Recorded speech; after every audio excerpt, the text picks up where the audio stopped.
നിറഞ്ഞു നിൽക്കുന്ന advocate Lakshmanan ladies only. അതെ, പക്ഷെ കണ്ടാ പറയൂലട്ടോ, ഒരു വശപ്പശക്ക് ലക്ഷണം.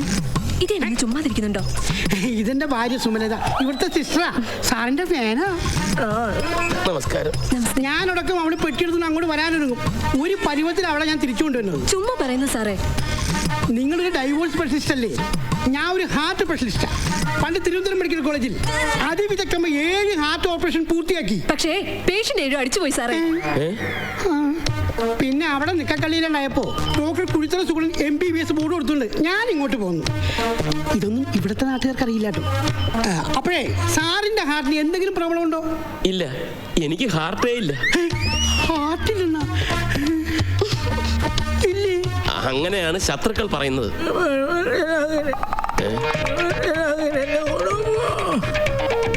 ആ പേഷ്യന്റ് എന്തോ ചോദിക്കുന്നു.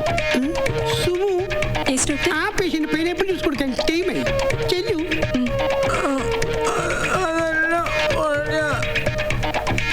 ജ്യൂസ് വന്ന്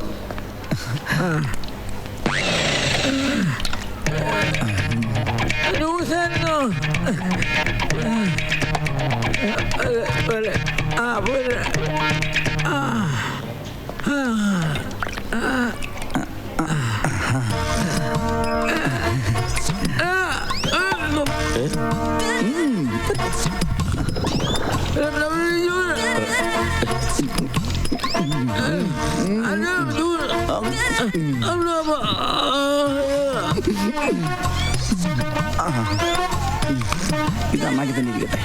കടിക്കണം കടിക്കണം പന്നി.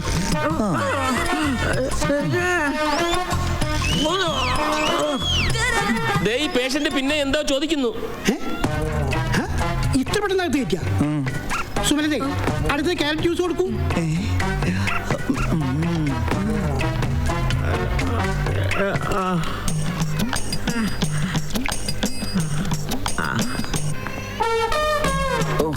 രണ്ടും കൂടി മിക്സ് ആവാവോ?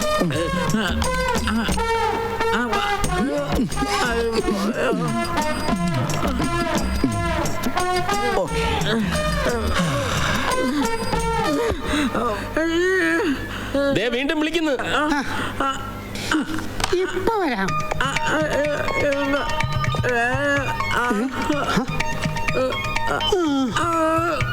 ഇനിയിപ്പൊ കുടിക്കണ്ട നേതാവേ, 1-നും 2-നും ഒക്കെ പോണോന്ന് തോന്നുന്നു. നേതാവോ? ആ, ഒരു ലോക്കൽ നേതാവ്, ഭക്തവത്സലൻ. ഏതോ പരമനാരികൾ ഇപ്പൊ ത്തിലാക്കി. ഇനി 2 മണിക്കൂർ കഴിഞ്ഞിട്ട് തരാന്നേ.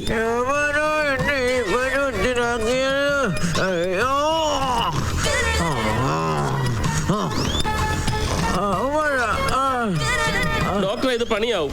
മുഖം കണ്ടിട്ട് ഇയാൾക്ക് 1-നോ 2-നോ പോണോന്നാണ് തോന്നുന്നത്. അയ്യേ, അത് എന്നോട് പറഞ്ഞാ പോരെ. ഇപ്പൊ ശരിയാക്കി തരാം. ഇനിയും താമസിച്ചാ ശരിയാവൂല.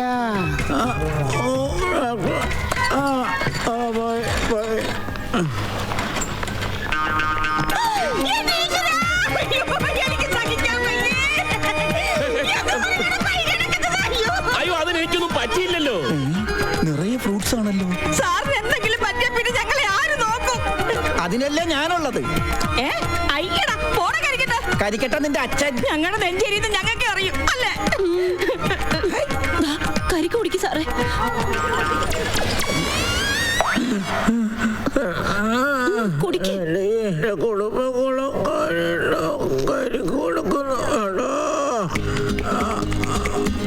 സിസ്റ്റർ സിസ്റ്റർ, കട്ടം മാറ്റരുത്. ആ മുഖം കണ്ടാൽ അറിയാം. കഴിഞ്ഞിട്ടില്ല. സുമു, എന്താ ഡോക്ടർ? ജ്യൂസ് കൂടുതൽ കുടിച്ചിട്ടാവും. ഇന്നത്തേക്ക് എന്തായാലും കട്ടം മാറ്റണ്ട. മതി. വേണ്ട, മതി. എനിക്ക് തൃപ്തിയായി. നിങ്ങളുടെ ഈ അഗാധമായ സ്നേഹത്തിന്റെ മുന്നിൽ എന്റെ കണ്ണുകൾ അറിയാതെ നിറഞ്ഞു പോകുന്നു, അധരം വിതുമ്പിപ്പോകുന്നു. ഒരു ശക്തിക്കും ഇനി ലക്ഷ്മണനെ അധിക നാൾ തളച്ചിടാനാവില്ല. ഞങ്ങൾ ലക്ഷ്മണൻ വക്കീല് സുഖമായാൽ വെട്ടി വേലായുധ ഞങ്ങൾ നേർച്ചക്കാവടി എടുത്തോളാമേ.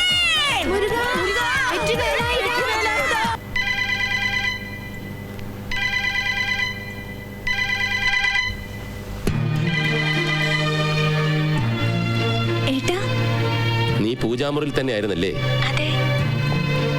നിന്റെ പ്രാർത്ഥന ഫലിച്ചു. ഈ കേസിലും നിന്റെ ഏട്ടൻ വിജയിച്ചു മോളെ. അഡ്വക്കേറ്റ് ലക്ഷ്മണൻ ഓരോ കേസ് വിജയിക്കാനും സ്വന്തം പെങ്ങള് പൂജാമുറിയിൽ ഇരുന്ന് പ്രാർത്ഥിക്കുകയാണെന്ന് പുറം ലോകത്തിന് അറിയില്ലല്ലോ. ഓരോ കേസിലും ലക്ഷ്മണൻ വക്കീല് വിജയിച്ചു എന്ന് കേൾക്കുമ്പോൾ സന്തോഷമുണ്ട്. പക്ഷേ ഏട്ടൻ ജയിക്കുമ്പോ തോൽക്കുന്ന ഒരാളുണ്ട് ഇവിടെ. അതേടി, തോൽവികൾ ഏറ്റുവാങ്ങാൻ ഈ പ്രഹ്ലാദന്റെ ജീവിതം പിന്നെയും ബാക്കി. നിനക്ക് ചോറ് ഇവിടെ, കൂറ് അവിടെ. അല്ലടി,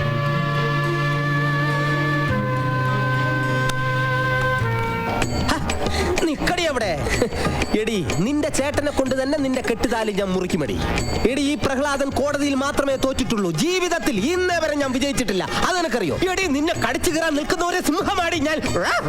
അങ്ങനെയൊക്കെ പറയാമെങ്കിലും ചേട്ടൻ പാവാന്ന് എനിക്കല്ലേ അറിയൂ. പാവോ, അത് ഉറങ്ങുമ്പോ. എടി, നിന്നെ ഞാൻ ഒരു ദിവസം ലക്ഷ്മണ രേഖ കടത്തുമെടി. തുനിഞ്ഞിറങ്ങിയോ എന്നെ നിനക്കറിയില്ല. ഇനിയിപ്പോ കൊന്നാലും വേണ്ടില്ല, ചേട്ടനെ വിട്ട് ഞാൻ എങ്ങോട്ടും പോവില്ല. ഒരു പട്ടിയെ പോലെ വേണമെങ്കിൽ ഞാൻ ഈ കാൽക്കിൽ കിടന്നോളാം. പട്ടിയുടെ കാര്യം പറഞ്ഞപ്പോഴാ ഓർത്തത്. നീ ഇന്ന് പട്ടിക്ക് ചോറ് കൊടുത്താടി? കൊടുത്തു. കൊടുത്തോ? എന്നാ പോയി ഒന്നോടെ കുററി. നിക്കടിയോടെ ഇനി പൊക്കോ. അപ്പൊ അനുസരണ ഉണ്ട്. എന്നെ കൊണ്ട് ഒന്നിനും കൊള്ളാത്തവനാണെന്ന് ഇവർക്ക് ബോധ്യമായാൽ എന്നെ പോലുള്ള ഭർത്താക്കന്മാരുടെയൊക്കെ പുറത്ത് ഇവളുമാര് തിരിച്ചു കുതിര കയറും. അതിന് ഞാൻ ഒരിക്കലും അനുവദിക്കില്ല. സാറേ, കാഞ്ഞിരം പാറയിലുള്ള ഒരു സുഗുണന്റെ പെണ്ണും പിള്ളയ്ക്ക് ഡൈവേഴ്സിന് താല്പര്യമുണ്ട്. കേസ് പിടിക്കട്ടെ. ഇതവളാ ആരാധിക. ആ സ്പീക്കർ ഫോൺ ഓൺ ചെയ്ത് ഞാൻ കൂടി ഒന്ന് കേൾക്കട്ടെ. ഹലോ, നിങ്ങൾ എന്തിനാ എന്നെ വിളിച്ചിങ്ങനെ ശല്യം ചെയ്യുന്നു? എന്താ നിങ്ങൾക്ക് വേണ്ടത്? Sorry sorry sorry. ഓഫിയല്ലേ ഓഫിയല്ലേ, ഒരു ലേഡി അല്ലേ. വിളിച്ച് ശല്യപ്പെടുത്തിയിട്ട് സോറി പറഞ്ഞാൽ മതിയോ?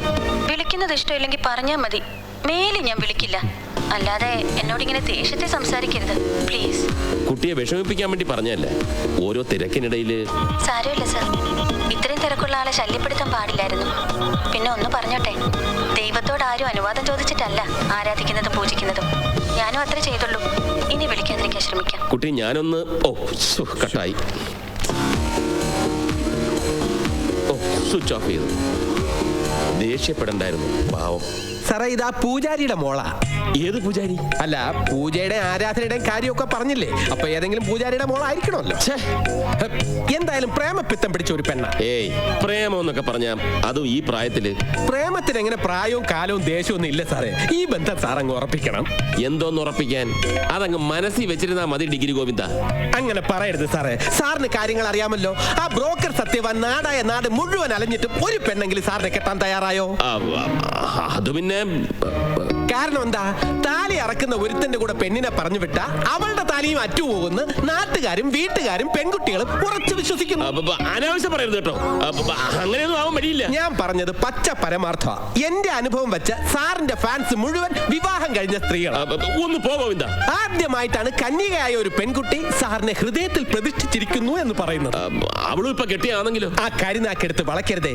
സ്ത്രീകളുടെ ശബ്ദശാസ്ത്രം അരച്ചു കലക്കി കുടിച്ചിട്ടുള്ള ഒരാളെ നിലയ്ക്ക് ഞാൻ പറയുക, ആ യുവതിയുടെ കന്യകാത്വം ദാ ഈ നിമിഷം വരെ നഷ്ടപ്പെട്ടിട്ടില്ല. ഇനി സാറിന്റെ വിവാഹ ശേഷം എന്താവുമെന്ന് പറയാൻ പറ്റില്ല. ഇതൊക്കെ ശരിയാവൂ? ഇത് ശരിയാകും. സാർ നോക്കിക്കോ. ഒരു പെണ്ണിന്റെ മനസ്സേ അത് ഞങ്ങൾക്ക് അറിയൂ. അവിടെ മനസ്സ് നിറയെ സാറാ. അല്ലെങ്കിൽ ഇങ്ങനെയൊക്കെ ഒരു പെണ്ണ് പറയുമോ? ഒരു പെണ്ണിന്റെ ഹൃദയത്തിലോട്ട് ഒരു പുരുഷന് പെട്ടെന്നൊന്നും അങ്ങനെ കയറാൻ പറ്റത്തില്ല സാറേ. പക്ഷെ കയറിയത് തന്നെ. അങ്ങനെ പറഞ്ഞു കൊടുക്ക്. സാറിന്റെ മഹാഭാഗ്യത്തിനാ ഒരു പെൺതരിക്കെങ്കിലും ഇങ്ങനെ ഒരു ഇഷ്ടം സാറിനോട് തോന്നിയത്. എന്തോന്ന് ഇഷ്ടം? ഈ ഭൂമിയിൽ എനിക്കൊരു പെണ്ണില്ലെന്നും ഈ ജന്മത്തൊരു കല്യാണമില്ലെന്നും പറഞ്ഞ് നടന്നവനാ ഞാൻ. നിങ്ങൾ എല്ലാവരും കൂടെ ഓരോന്ന് പറഞ്ഞു എന്റെ കൺട്രോൾ കളയരുത്. എന്തും കളയാൻ തയ്യാറായി നിൽക്കുന്ന എന്റെ മനസ്സ് കാണാൻ ഇവിടെ ആരുമില്ല. സാറിന്റെ ഒരു യോഗം. സാറാമേ, എന്താ ഇത്? ലേഡീസ് ഉള്ള ഈ കണ്ണിമാങ്ങാച്ചാറ്. അതല്ല സാറേ, ഇതിൽ ഉപ്പില്ല. എവിടെ? ഞാനും നോക്കട്ടെ. ഉപ്പ് മാത്രമല്ല, ഉലുവയില്ല, ടേസ്റ്റും ഇല്ല. ഇപ്പൊ എങ്ങനെയുണ്ട്? അബദ്ധത്തിനെടുത്ത് കഴിച്ചോണ്ടല്ലേ എനിക്ക് മനസ്സിലായത്.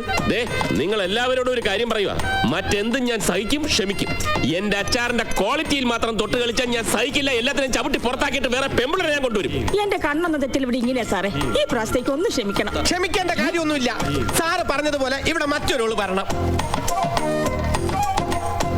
പാചക കലയിൽ നൈപുണ്യമുള്ള എന്താ ഏതെങ്കിലും ഒരുവൻ.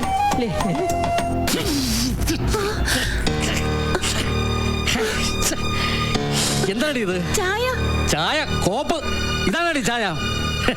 ചായയും ചാരയും ഒക്കെ ഈ രായപ്പന് നന്നായിട്ട് അറിയാം കേട്ടോടി. ഇങ്ങനെ കുടിച്ചു കുടിച്ചു തന്നെയാ മനുഷ്യ നിങ്ങൾക്ക് ഒന്നിന്റെ രുചി അറിയാത്തത്. എന്തുണ്ടാക്കിയാലും കുറ്റം. പഴയതൊന്നും അത്ര വേഗം മറക്കരുത്. മറക്കരുത്. അത്രയ്ക്ക് ഓർത്ത് വെച്ചാൽ എന്തൊരു ഗുണമാണ് നടക്കുന്നത്. എനിക്കറിയാം നിങ്ങൾ പഴയതൊക്കെ മറന്നു. പണ്ട് ഞങ്ങളുടെ ചായക്കടയിൽ വന്ന് നിന്റെ പക്കാവിടെ കൊള്ളാം, നെയ്യപ്പം കൊള്ളാം, രസത്തിന് അതിരസം ഉണ്ടെന്നൊക്കെ പറഞ്ഞ് കയ്യും കാലും കാണിച്ച് എന്നെ മയക്കി ഇവിടെ കൊണ്ടുവന്നിട്ടേ ഇപ്പൊ എന്റെ പക്കാവിടെ മോശം, നെയ്യപ്പം മോശം, ചായ മോശം. ഒരബദ്ധം യാത് മണ്ടനും പറ്റും. അതാ എനിക്കും പറ്റിയത്. നിന്നെ ഇങ്ങോട്ട് കെട്ടിക്കെടുത്തത് മുതൽ എന്റെ ജീവിതമേ കട്ടപ്പോകാം. ഈ മനുഷ്യനോട് കുടിക്കരുത് കുടിക്കരുതെന്ന് എത്ര പറഞ്ഞാലും കേക്കില്ല. കുടിച്ചില്ലെങ്കിലോ തേനെ പാലേന്ന് പറഞ്ഞോണ്ട് എന്റെ പുറകെ വരും. നിന്റെ പുറകെ വരുന്നത് നിന്റെ അപ്പൻ കണാരൻ, പേപ്പട്ടി കണാരൻ. എന്റെ അപ്പനെ പറഞ്ഞിട്ടുണ്ടല്ലോ. ഇവിടെ അപ്പ ഇവിടുത്തെ ഇന്ത്യ പ്രസിഡന്റ് അല്ലേ? നിന്റെ അപ്പനെ പറഞ്ഞ എന്ത് ജോലി ഇന്ന് ഞാൻ നിന്നെ ശരിയാക്കി തരാടി. എന്താ പ്രശ്നം?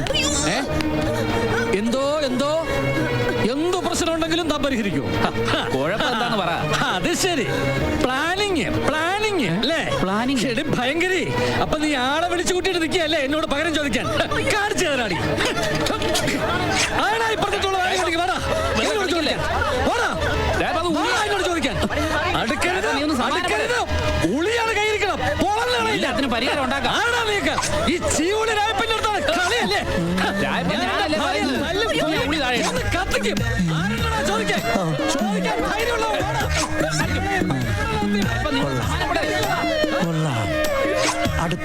உங்களுக்கு பிசினஸ்ல கொஞ்சம் காசு போச்சு. பரவாயில்ல, காசு கூம்பாரமா வரும். சார் சார் சார் வாங்க சார். உங்களுக்கு நல்ல காலம் வர போகுது. എന്നാണ്? ஆமா சார். എന്താണ്? வாங்க. ആമാ അങ്ങ് കുളത്തില്. എനിക്കിപ്പോ വളരെ നല്ല സമയാ. നേരെ ചെവേ ഒരു പൈന്റ് വാങ്ങിച്ചടിക്കാൻ കയ്യിൽ കാശില്ല. பாயிண்ட் எதுக்கு சார்? உள்ளே அடிக்கலாம். ഫുള്ളാ? கடவுள் உங்க கஷ்ட காலம் முடிக்க போகுது. உட்காருங்க.